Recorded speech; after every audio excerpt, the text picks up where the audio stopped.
Okay, through the magic of video, it magically got all glued together, and you can put the pegs in. Now, pegs is a funny term because it's actually just toothpicks. I don't think the video will show it, but they're little tiny things. They look about the size of a finishing nail, and it's really more just for show than anything else, because when they stain, since it's end grain, it'll show up a little bit. Now,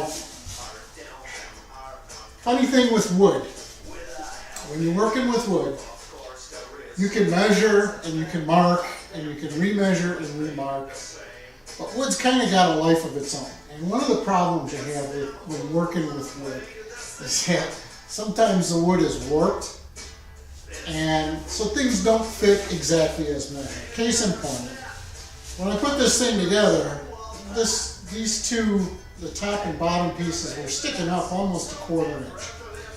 Now this is one way you can sand that down by hand. It'll take you forever. So when I have a case like that, I break out the machine tools. I got a belt sander, and you can use a handheld belt sander. This just happens to be a table mounted one. And it works really good to take down a lot of material quickly. So I'm going to finish this off, and that should about do it. And the next step in this will be do some finish sanding. I'm not going to do that on camera, that's boring. And then I'll show you how to cut the box, the top and the bottom, so that it's going to fit evenly when you put it back together. So we'll show you that in the next segment. I'm going to sand this thing down, and I'm going to turn the camera off so I don't get dust all over it.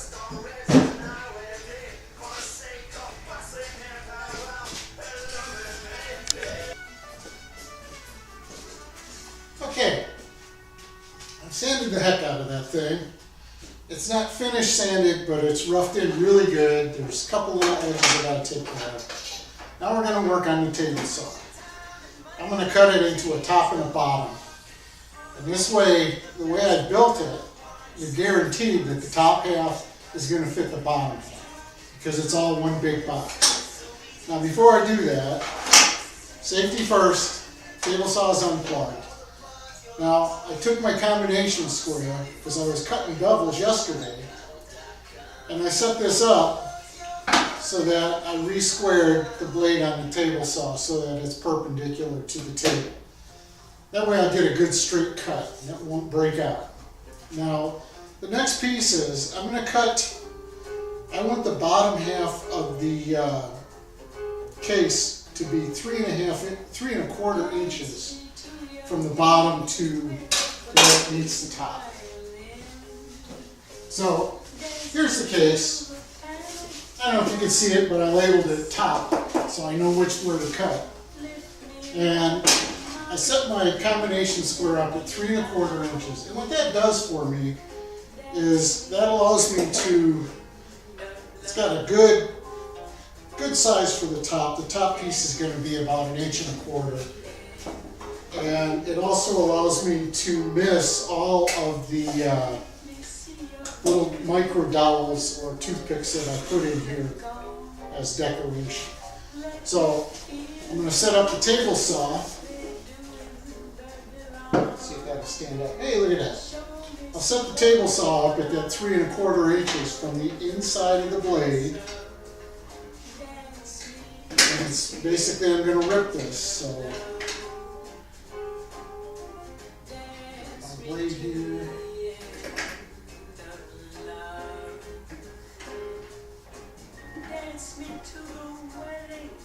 It's not cooperating.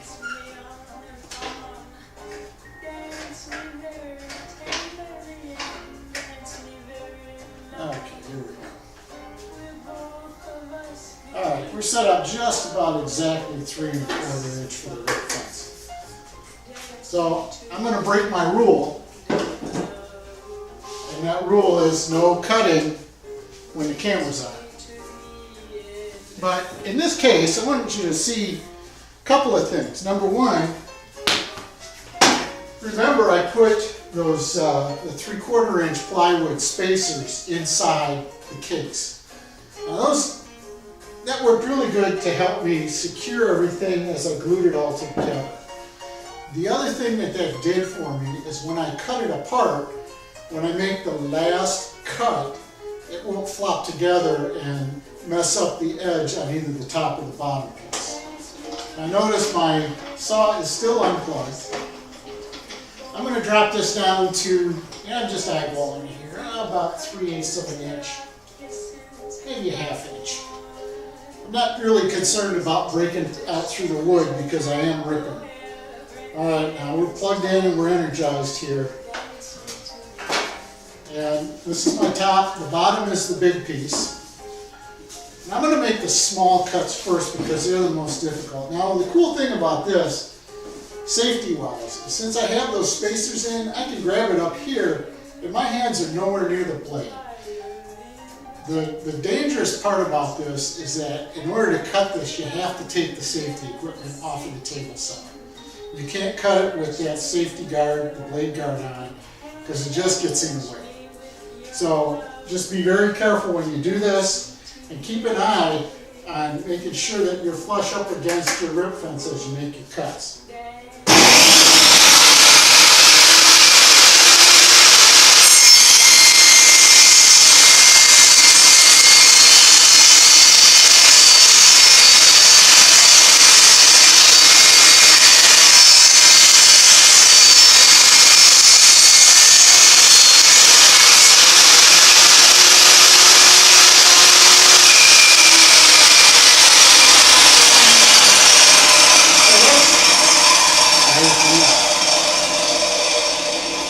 That's the first cut. So I've got 5 more to do. Important, make sure that you have it labeled, which is the top, and the top is always on the left. I'm going to go ahead and cut the other small sides first because those are the most difficult to get right. Now here goes the bottom.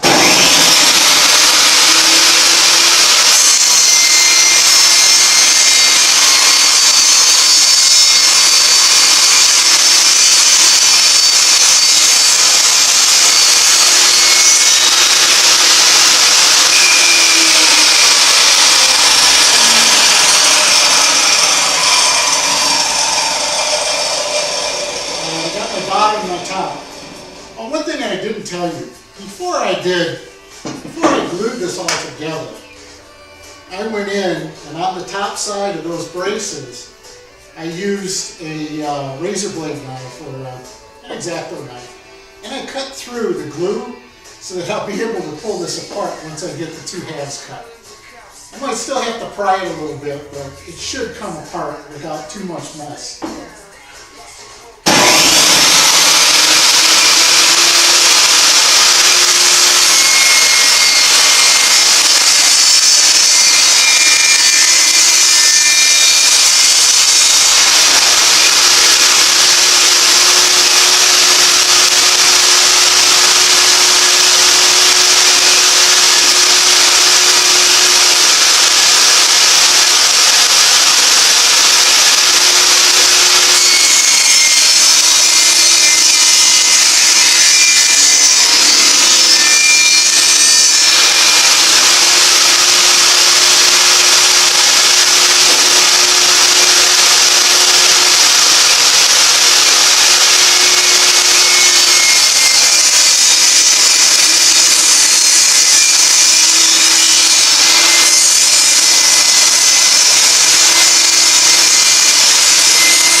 First time I worked with tools in front of the camera. Now, I should be able to just pry this out. And as a matter of fact,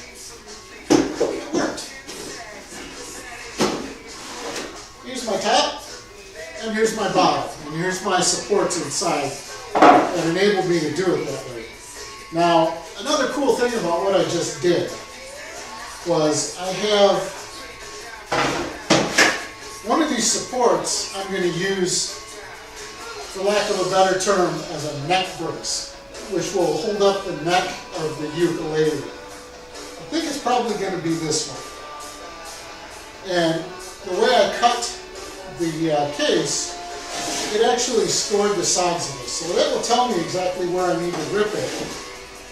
I'll glue this piece in, but I have to work it first because I need to cut a semicircle in it to support the neck as it's sitting in the box. So we'll do that in the next segment, and we'll see you again soon.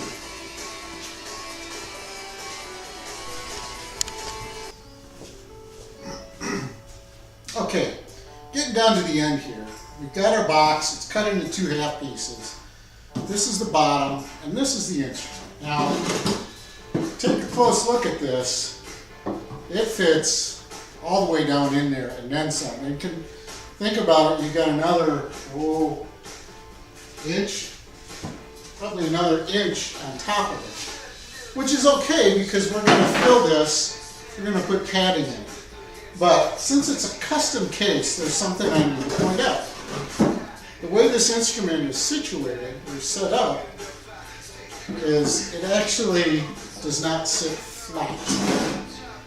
And we're going to fix that. Notice right here there's a gap because it's resting on the tuning pegs. Now if I drop this over the edge, those tuning pegs actually go down, go beneath the level. So what we're going to do is we're going to try to find out just what that level is. So we have a flat surface, which is our case. And then we have I have a measuring stick, which is made of steel. It's not going to bend all that much. Turn this to get a little bit more surface to work on.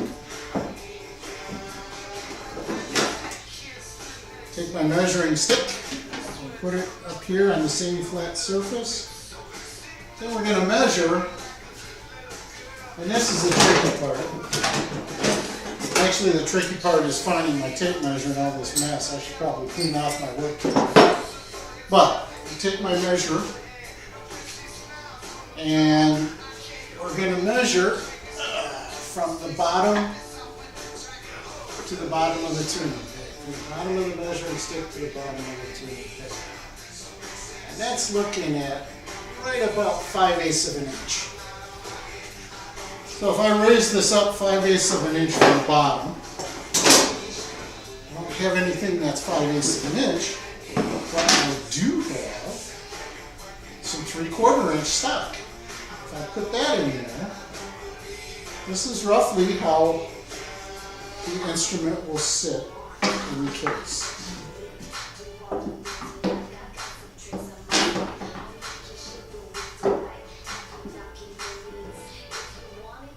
And there's about, it feels like about a 1/4 inch of clearance. Now, just to be on the safe side. It's sticking up here. I don't think I'm going to have any issues because so it will fit just fine. Even bringing it up 3/4 of an inch. So I just got to remember I'm going to have 3/4 of an inch of padding. Now, another thing that I want to do is I want to support the neck of the instrument. I don't want it mushed in there. I just want a little bit of support, just keep things from rattling around, keep the fretboard straight in there so that it's not going to get damaged or stressed at all. Right here, it's actually being stressed. Now, I mentioned earlier I made these support blocks when we actually built the case. And what's cool about these is, number one, they're already marked for the depth of the case because that's where I cut them. And as it turns out, this one is right about where I want to put it in terms of supporting the neck. In fact, it's just about perfect. So, making a mental note, I'm going to go at in between the 2nd and 3rd fret. is my measuring height. And we're going to try to measure how tall we are off of the bottom.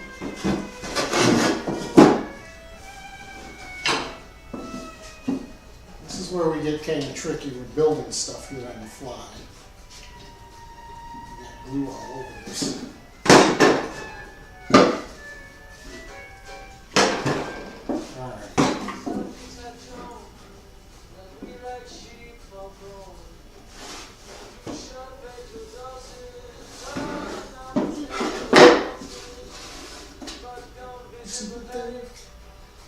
Just past the mistake.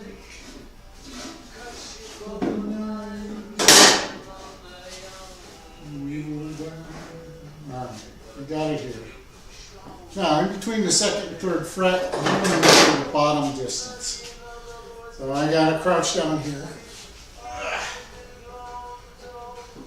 And it is 2 1/4 inches. 2 1/4 inches would do just perfect. So here's how this is going to work.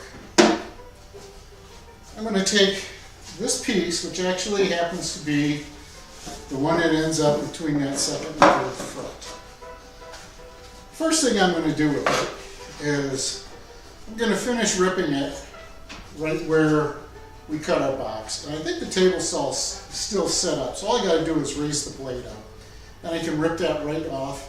And that will be the perfect height for the top of the box bottom. Then, where that gets ripped, I can draw all over this now because I'm going to cover it with our fabric once we get to that point. So, right now,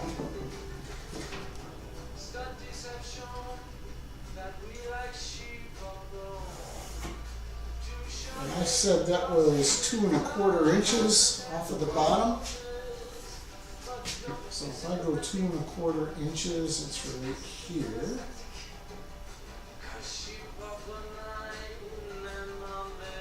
Now, what I'm going to do,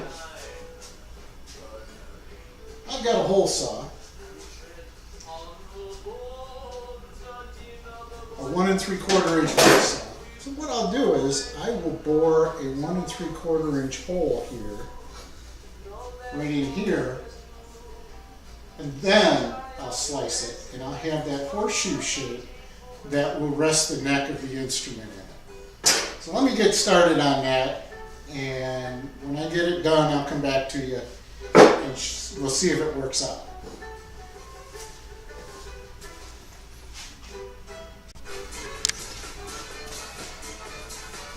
Alright, cut the workpiece, and this is what it looks like. This is what I was mentioning earlier.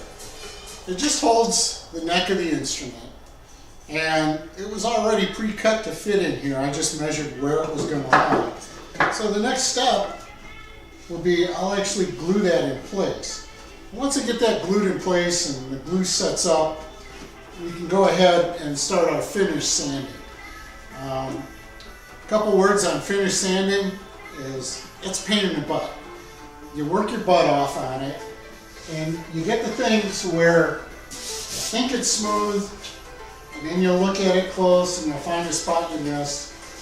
And I got a couple tricks that I'll show you in the next segment on how to make sure you got all the right spots. So we'll cover that in the next segment, and I'll get to work on gluing this in place, and then we'll show you how to do the finish sanding.